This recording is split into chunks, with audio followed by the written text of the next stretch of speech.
The other big story here at 10 comes from our I-team. There is a new state bill that could give the State Board of Education the power to review any review and ban, I should say, any book it deems inappropriate. The banning of books we know has been a divisive issue. It's been a widely discussed issue. Our I-team's Andrea Lucia looking at the impact that is having right here in North Texas and nationwide.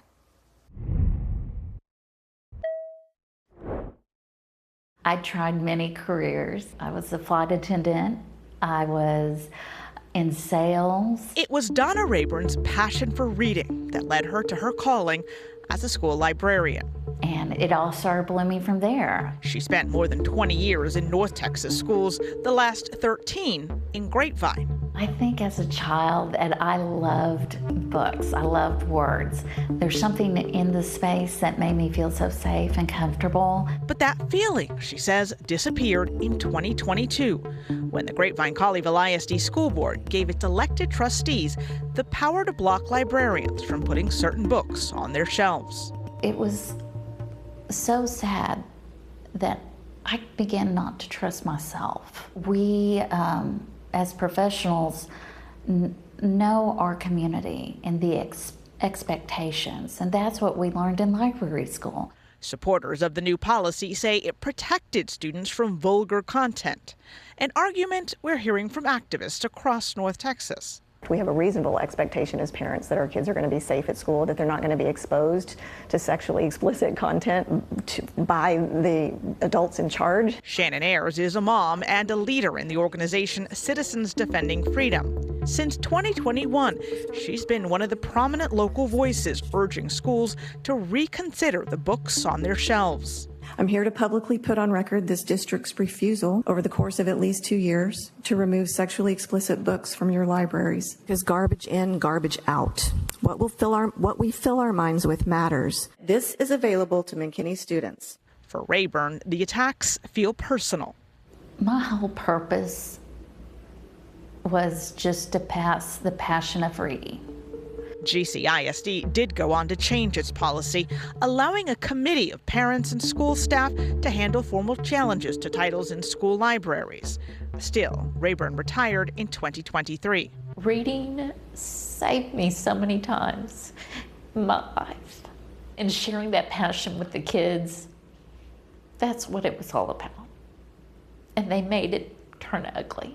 The American Library Association has tracked a national surge in book bans over the past several years, with Texas at the forefront. In 2023, it reported the number of books being challenged grew to 4,200.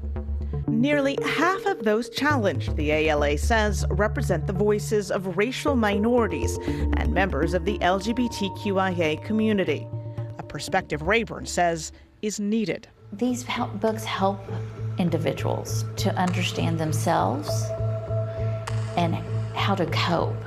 I would say if books that are geared towards the LGBTQ community have sexually explicit graphic play-by-play depictions of sex acts in it, then yes, we are targeting that book, but not because of the idea of the LGBTQ movement. School libraries in Texas came under greater scrutiny in 2023 with the passage of HB 900, a law written by Representative Jared Patterson of Frisco that expressly permits the exclusion of materials that are vulgar and, quote, recognizes that obscene content is not protected by the First Amendment. The I-team requested lists of challenged books from more than 100 school district libraries in North Texas from August 2021 through March of 2024.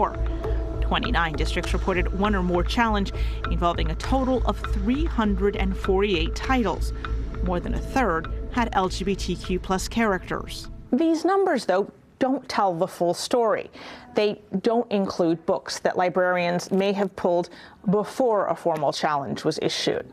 And they don't include new books that never made it onto library shelves out of fear they might not align with the new state policy.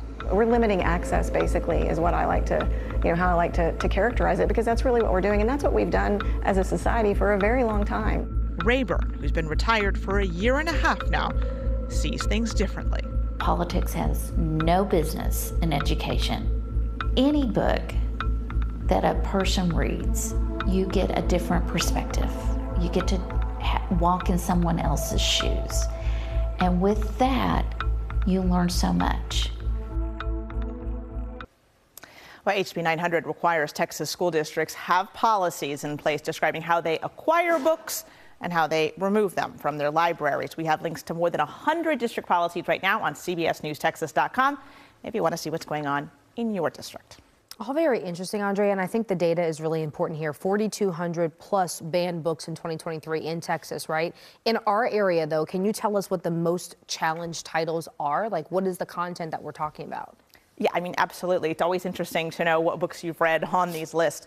The Bluest Eye by Toni Morrison and A Court of Mist and Fury by Sarah J. Maas are at the top of the list. I've read one of those. We also have the full list online at cbsnewstexas.com. Again, you can check it out. You can also check out the districts with the largest number of challenges in our area. Can you guess what they are? Princeton ISD, Keller ISD, Denton ISD, and Plano ISD. Some really good context and really important conversations. Andrea, Lucia with the I-Team, thank you so much.